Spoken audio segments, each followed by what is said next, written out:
am at City Council today to discuss an incident that happened on December 10th, 2017, where I was trying to go to a memorial march for Kate Steinle, but I was met with armed, masked men that prevented me from entering and were intimidating and threatening me. I'm going to bring this issue to City Council. Let's see how they take it. All right, well, I'm going to start by asking the council a question. Given everything that's happened in the month of March with the bombings and the police officers saying, if you see anything suspicious, say something, I think we would all agree that masked men walking around with firearms is something suspicious. Now, I'm going to play this video for the council to review that illustrates that exact thing happening. Now, I am a firm believer in the First Amendment right, so an individual has the right to walk around with their face covered. I'm a firm believer in the Second Amendment right. I believe in constitutional carry, so you can carry a rifle or whatever firearm you want with you.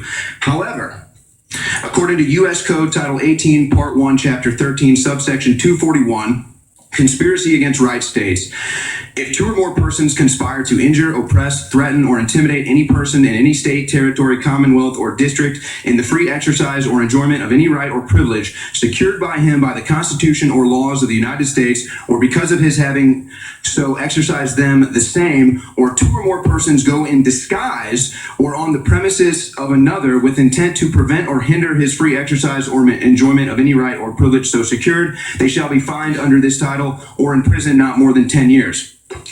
Well, on December 10th, the video you're witnessing right now, I went to a memorial march for a deceased victim of a violent crime. And I was met, as you can see in these pictures, by masked men with arms on their triggers of rifles, battering clubs, etc.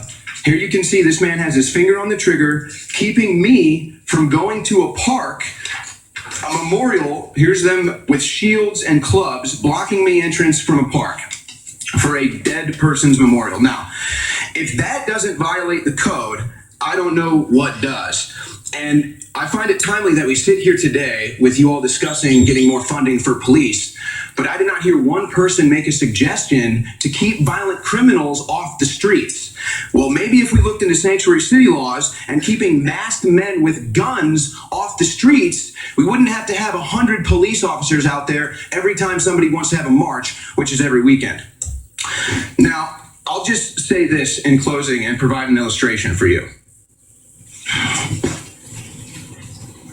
Radio listeners, he puts on a Antifa disguise in the city council. This is how you do it. This is truth on parade. If I was outside holding a rifle, keeping people from getting into this city council to state their claim, do you think I should be arrested?